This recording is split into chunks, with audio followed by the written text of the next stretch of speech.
잠언 14장 31절 32절 말씀입니다. 가난한 사람을 학대하는 자는 그를 지으신 이를 멸시하는 자요, 궁핍한 사람을 불쌍히 여기는 자는 주를 공경하는 자니라. 악인은 그의 환난에 엎드러져도 의인은 그의 죽음에도 소망이 있느니라. 아멘. 하나님이 가난한 자도 내가 만들었다 그럽니다. 가난한 사람을 학대하는 자는 그를 지으신 이를 멸시했다는 것. 하나님이 모든 사람을 창조했으니까 가난하나 부하나 다 하나님의 자녀들이다, 그런 말씀이죠. 근데 또 이런 뜻도 있어요. 어떤 사람은 말입니다, 하나님이 일부러 가난하게 한 경우가 있어요. 하나님의 섭리가 있어서, 하나님이 뜻하신 바가 있어서 어느 한때 가난하게 한 경우가 있어요. 그런데 우리가 창세기 9장에 보면 뭐라면 사람을 이 피를 흘리면 하나님이 그 사람 손에서 피 흘린 사람의 피를 찾는다 그랬어요. 왜 그러냐니까 하나님이 자기 형상대로 지었기 때문이라 그랬어요. 즉 사람에게 우리가 못을 할 때는 하나님이 모든 사람을 자기 형상으로 지었잖아요. 그래서 형상에게 잘못한 만큼 죄값을 치르게 한다 그랬어요. 왜냐하면 근본이 하나님이니까. 이건 하나님을 무시한 거다, 하나님께 죄를 짓는 걸로 똑같이 여긴다 그 말이에요. 그런데 이제 그렇기 때문에 그 말씀 그대로 가난한 사람도 역시 하나님의 형상으로 지음을 받았기 때문에 부자나 가난한 자나 차별하는 것은 지으신 하나님을 모독하는 것이 된다. 그 말씀이 말이 맞는 겁니다. 거기서 더해서 어떤 사람은 하나님이 뜻을 가지고 일부러 가난하게 했는데 그 가난한 사람을 막 짐승 부르듯이 하면서 이 종 부르듯이 이렇게 말을 하면 어떻게 되냐? 하나님이 형상으로 지었다는 것 더하기, 내가 뜻을 가지고 가난하게 했는데 네가 나의 뜻을 모르고 나의 뜻을 멸시하는구나, 이렇게 하나님 판단하시는 겁니다. 이게 이 사람은 두 가지 죄를 짓는 거죠. 기본적으로 하나님의 형상을 욕되게 하는 거고, 또 하나님의 가난하게 하신 지혜로운 하나님의 어떤 섭리가 있는데 그걸 무시한 것이니까 두 가지로 죄를 짓게 된 겁니다. 다윗을 보면 한때 굉장히 가난했죠. 나발한테 떡 좀 달라 그랬어요. 얼마나 가난한가 보십시오. 다른 사람이 남자들만 600명인데 어디 가서 600명이면 일을 해도 먹고 살겠는데 왜 가난하냐면 사울이 죽이려고 하니까, 어디가 정착도 못하고 계속 도망다니까 얼마나 가난했습니까? 그런데 그건 다윗과 다윗의 사람들에게 하나님의 섭리가 있어서 그런 거거든요. 그걸 모르고 나발이 뭐라 하냐면, 요즘에 종들이 도망을 쳐가지고 주인 몰래 숨어 사는 놈들이 있다 하더니만 이러면서 다윗을 욕했어요. 그래 놓으니까 그가 며칠 있다 하나님 앞에 징벌을 받고 죽었습니다. 자, 창세기 말씀에 사람의 피를 흘리면 피 흘린 사람도 피를 흘려야 된다. 왜냐? 모든 사람을 하나님이 자기 형상대로 지었기 때문이라. 이 말씀을 생각하면서 모든 사람이 다 하나님의 형상이지, 사람 위에 사람 없고 사람 밑에 사람 없다 하면서 존중하는 사람 얼마나 감사합니까? 얼마나 참 잘하고 있습니까? 하나님께 받은 은혜를 기억하면서 형제를 불쌍히 여기고 먹을 것과 입을 것을 나누는 사람은 하나님을 공경하는 사람에 틀림없습니다. 그러니까 형제를 가난하다고 무시하는 사람은 하나님 무시한 사람이고, 하나님 앞에 받은 은혜를 생각하면서 가난한 사람을 돕는 사람은 역시 그 마음이 하나님을 높이는 사람이 맞습니다. 제가 이번에 시골 가서 한 가지 사실 알게 됐는데, 어떤 사람이 자기 부모한테 돈을 맡기고 갔대요. 시골에 가면 과부들이 많잖아요. 근데 또 자식들이 찾아오면 좋은데 명절에 자식들도 잘 안 와요. 과부들이 자기들끼리 모여가지고 음식 조금 나눠 먹고 외로운 일이 지내는 거예요. 그래서 어떤 사람이 부모한테 돈을 맡기면서 동네 과부 몇 사람, 그리고 장애를 가진 나이든 부부, 요분들을 모셔다가, 우리 섬에도 요새는 식당이 좀 있거든요. 예, 식당이 몇 군데 있어요. 바닷가에 이렇게 펜션같이 지어놓고 거기 가서, 이분들은 명절을 지내고 싶어도 사실 자식도 없고 돈도 없고 또 과부로 혼자 사는 사람들이니까 불쌍하잖아요. 이분들 모시고 식사 한번 하라고 내가 그 돈을 맡겼다, 이 소리를 들었어요. 내가 알게 됐어요. 참 어떠세요? 잘했죠. 성경에 보면 객과 고아와 과부를 돌아보라 그랬는데, 야, 참 이렇게 가난한 사람들 긍휼을 베푸는 사람은 오늘 31절에 뭐라 하냐면 하나님을 공경하는 사람이래요. 맞습니다. 우리가 예수 믿고 나타나는 변화 중에 도드라진 것이 하나 있는데, 그게 뭐냐면 가난한 자에 대한 이 진실한 마음들이 전부 다 이렇게 커지게 되거든요. 예수님도 기진한 무리를 보고 불쌍히 여겨서 오병이어의 기적을 베풀어 주셨습니다. 맹인으로 태어나서 평생 구걸하는 그 남자를 불쌍히 여기시고 고쳐주셨습니다.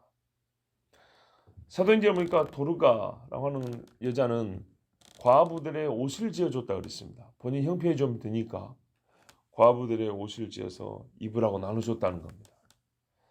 참, 또 이방인 성도들이, 예루살렘 성도들이 기근으로 굶주리고 있으니까, 특히 예수 믿는 사람들은, 유대인들 같은 경우는 예수 믿으면 취직도 잘 안 되거든요. 일도 안 시켜줍니다. 이방인 교회 성도들이 예루살렘 성도들을 위해서 연보를 모아서 보냈다. 옛날에는 모아서 보내려도 몇 달이 걸리지만 그래도 그걸 바울편에 보내고, 우리 교회도 엊그저께 우리 하봉우 선교사님께서 기도하고 또 헌금하고 또 보내고 고맙다고 문자가 왔습니다. 얼마나 참 은혜로운 일인지 모릅니다. 하나님 말씀이 맞아요. 하나님을 공경하고 하나님을 사랑하는 사람은 형제도 사랑이 되고, 또 가난하다고 해서 사람이, 가난하고 부자가 그 사람 인격과 무슨 상관입니까? 그런데도 돈이 없으면 사람을 무시하고 돈이 있으면 사람을 이렇게 막 떠받들고, 참 이런 경우는 하나님이 가르친 적이 없는 이 마귀적인 마음입니다. 그래서 하나님을 경외하면 마음이 회복이 돼요. 예, 부자라고 해서 굳이 막 굽신거릴 필요 없고, 가난한 자라고 해서 하대하지 않고 존중하고 같은 형제자매로서 이렇게 해서 서로가 하나님의 형상이기 때문에 물질이 오가는 것이지, 물질 때문에 하나님의 형상을 무시하고 이런 일은 없는 겁니다. 이거는 거꾸로 된 거죠. 그래서 여호와를 경외하고 하나님을 섬기는 자는 가난한 사람에게 긍휼을 베푼다는 것이 하나님의 말씀, 진리로 참 맞는 말씀입니다. 32절에 보니까 악인은 그의 환난에 엎드러지고 의인은 그의 죽음에도 소망이 있다고 그랬습니다. 환난에 엎드러지는 것은 모든 사람이 다 똑같죠. 환난을 개인적으로 이기기는 어렵습니다. 근데 특별히 악인에게는요, 엎드러진다, 이게 이제 망한다는 얘기잖아요. 근데 원래 뜻은 뭐냐면 사라져 없어진다 그 말입니다. 어려움 중에 없어져 버린대요. 아까 말씀드린 나발도 없어져 버렸잖아요. 벨사살 왕도 없어져 버리고, 순식간에 하나님이 바람에 불면 겨와 같이 날아가리로다. 그렇게 없어진다는 얘기입니다. 누구에게나 고통의 날이 있긴 있는데 악인에게는 특별히 자기 악, 자기 죄로 말미암아 하나님이 벌을 내린단 말이에요. 그럼 그 벌로 말미암아 이 땅에서 사라진다, 그런 말씀입니다. 예수님이 우리 죄를 짊어진다고 성경에 있는데, 성경이 또 뭐라면 예수께서 우리 죄를 짊어질 뿐만 아니라 죄를 제거하러 오셨다 그랬어요. 우리에게서 죄가 사라지게 하려고. 예수님이 짊어지고 계속 지고 있냐? 없애버린다는 겁니다. 예수께서 그거를 처리한다는 얘기입니다. 그래서 우리에게 있던 죄가 사라져 없어지듯이 악인은 하나님이 환난을 내릴 때 없어진다는 겁니다. 그런데 사람에 있어서 제일 무섭고 소망 없는 이야기가 바로 죽음 이야기인데, 의로운 자에게는 죽음 가운데서도 소망이 있다. 우리가 세상에서 무슨 힘만 좀 갖고 있다가 약해져도 나는 이제 소망이 없어. 내 인생에는 이제는 꿈도 없고 뭣도 없어. 막 이렇게 말한단 말이죠. 그런데 제일 무서운 것이 죽음인데 그 죽음에도 소망이 있다. 의인에게는 거기서도 소망이 있다. 하나님 말씀합니다. 욥이 뭐라 그럽니까? 욥같이 고생한 사람 어디 있어요? 욥이 뭐라 하냐면 그분께서 즉 하나님께서 나를 죽이실지라도 나는 하나님을 신뢰할 것이요 오직 나는 하나님 앞에서 내 자신의 길들을 유지하리라. 그러니까 지금까지 하나님이 나를 의롭다 한 줄 내가 안다. 이 어려움이 있지만 이 어려움이 있으니까 부인은 말하면 혀깨물고 죽으라 뭐 그런 식으로 말했잖아요. 그런데 아니다. 나는 하나님을 신뢰하고 하나님이 나의 길을 지금까지 보시고 내가 지금 죄 때문에 이 벌을 받는 그런 게 아니고 내가 알지 못하는 하나님의 뜻이 있을 거다. 그래서 나는 지금처럼 살아가겠다. 만약에 이것이 죄였고 이것 때문에 벌을 받은 거라면 이게 당장 고쳐야죠. 근데 욥은요. 자기 안에 하나님 말씀대로 살았다는 확신이 있었어요. 그래서 나는 이 길대로 그대로 간다 그랬어요. 이게 소망이거든요. 왜냐하면 이 길로 가서 죽을 것 같으면 이 길을 못 가는데 지금까지 살아온 것이 하나님의 뜻에 맞다. 잠시 후면 하나님의 뜻이 드러날 것이다. 이러고 쭉 가겠다 그랬습니다. 우리가 잘 아는 다윗이 뭐라 그랬습니까? 내가 사망의 음침한 골짜기로 다닐지라도 해를 두려워하지 않을 것은 주의 지팡이와 막대기가 나를 안위하시나이다. 주께서 나를 위로하십니다. 정말 다윗의 고백도 맞죠. 뭐라면 사망과 나의 거리는 한 걸음 차이라고 그랬어요. 예.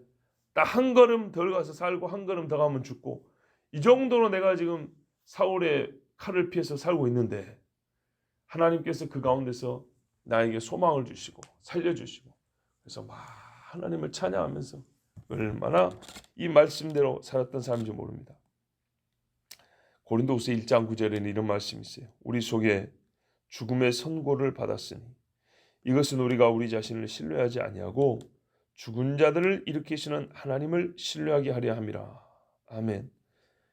무슨 말이냐면 아까 하나님이 때로 하나님의 섭리 가운데 가난하게 만드는 그런 경우도 있다고 그랬잖아요. 때로 하나님은요. 일부러 성도를 죽음 앞에까지 몰고 가시는 경우가 있어요. 그런 경우 있죠. 그때 깨닫죠. 하나님이 지금 말씀하시는구나 하고. 성도가 정말 하나님만 신뢰하는가 보시려고. 그리고 하나님을 신뢰하는 게 무엇인지 세상에 알리시려고.